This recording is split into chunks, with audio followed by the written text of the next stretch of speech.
We are continuing to reintroduce you to our Washington Mystics, and joining us, Brittney Sykes. Slim, how are you doing today? I'm doing good. It's been a busy day, but it's been fun. Busy day. Well, we are glad you are hopefully sitting down and relaxing with us for just a few minutes because you've been thrown around all day today, but that's okay.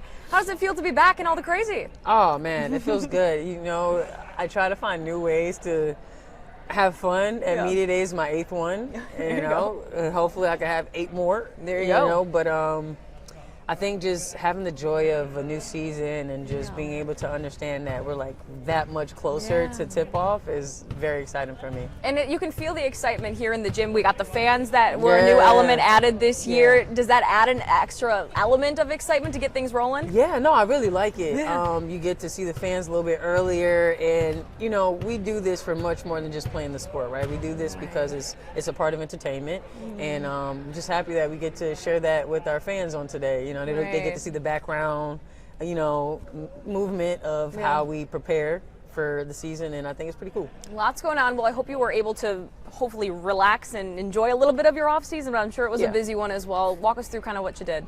I mean, for me, I spent right after the season, probably like a month after, I went to Poland, and I played in Polkowice, and I left in February.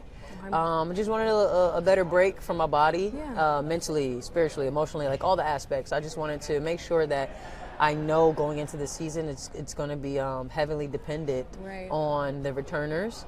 And so being one of them, I just wanted to take that time to just really, really get my body together, get my mind right, and just come in and be that leader that, you know, my team needs me to be. Now, is that something you've learned over your years now in the league, that you got to take time to restore yourself? For sure. I think now I've gotten to that point in my career where the off season should be off.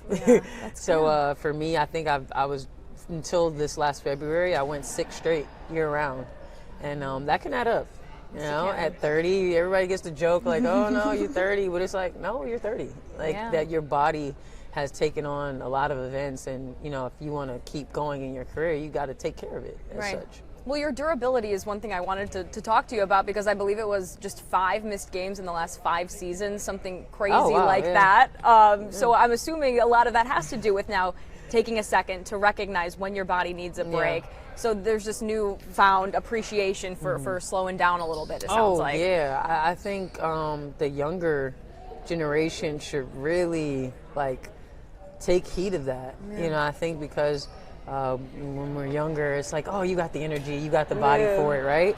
But sometimes, you know, every other is not as bad as doing it every single year round. And it's like, what are you doing with that time? So for me, I was blessed, you know, I didn't even know it, but I think I only missed at least 5 games or something like that. But that's a blessing. Not a lot of people can say that. I was blessed to play all last season.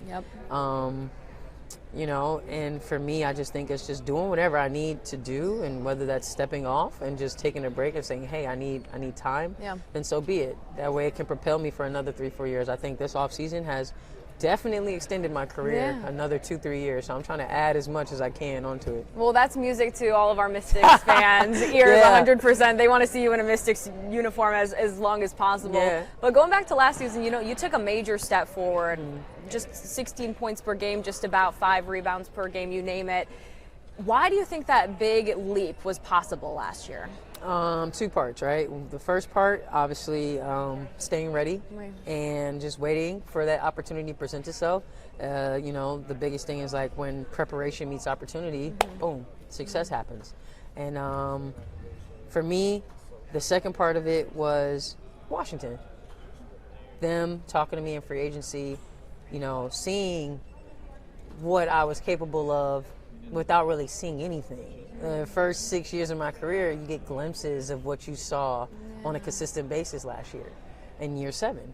So Washington just, you know, instilled that confidence that I already had in myself, but just reassured me that, hey, you come here, you're going to be able to do this and then some. Like, you should be able to get out the gate, go rebound, go score, go be that defensive juggernaut that you want to be with other like-minded individuals around you. Because I think that's maybe a third part, you know, having the cast that we have, you know, surrounding us, and ESA and Monumental Sports, and everybody involved, it just helped me bring the product that I did out in that year 7 last year. It sounds just like there's a new level of identity that has been identified with you in your journey with basketball, which is incredible. So how are you now using that identity to now be a leader? I mean, you've been a leader here in Washington, but you mentioned the new faces, the younger roster. Now you got to take that other step. It's a challenge. It's a new challenge. It's a new feat. For me, it's definitely staying poised, being able to,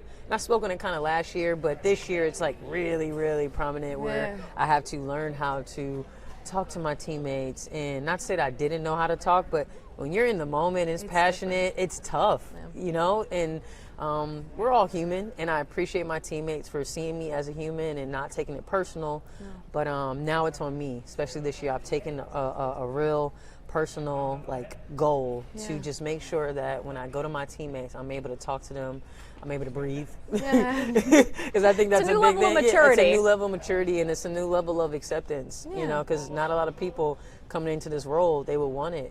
It's only my 2nd year. Some people want to just fly under the radar, chill, cool, coast. Didn't do that first year, so I don't expect it this year. There we go. You heard it right now, folks. All right. Well, day 1 here for this squad, what are expectations like? Where do you see this squad now? I know, again, day 1, but weeks and months ahead.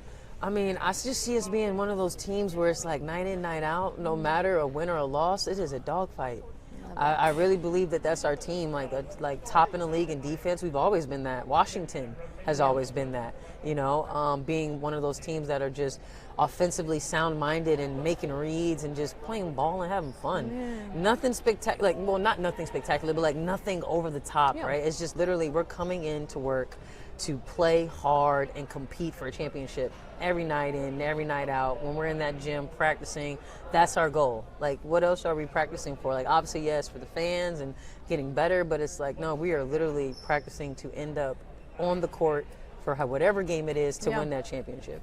Because the last few seasons, you ladies have made the playoffs, but then you got out that first round. So what do you think is going to be that extra needed step to make a long postseason push? I think just everybody just giving it up, just giving themselves up and being whatever the team needs that individual to be, whether it's that night, whether it's that week, that month, that year, whatever the team needs us to be at that time, because roles can change. Somebody can be having a phenomenal offensive year and a phenomenal defensive year, and you just never expected it. But we're going to respect, the basketball gods, and we're going to go with it. But everybody has to be on board. I think we just all have to be on one accord. I love it. Well, you mentioned kind of that taking the new leadership step. Do you set expectations for yourself now this season, or what do you kind of want to see for Brittney Sykes going forward? I think the biggest thing I want to see from me is how will you be able to handle those situations where you used to pick the easy way out and get frustrated, get upset, get mad. What are you going to do now? I'm really interested to see how I will respond. I know how I want to, but nobody can ever dictate what happens when we're actually in the fire. So it'd be fun. Makes sense. All right. Well, we expect nothing but big and great things from you this season. Sure. So thank you so much, Brittney. We appreciate it. Thank you.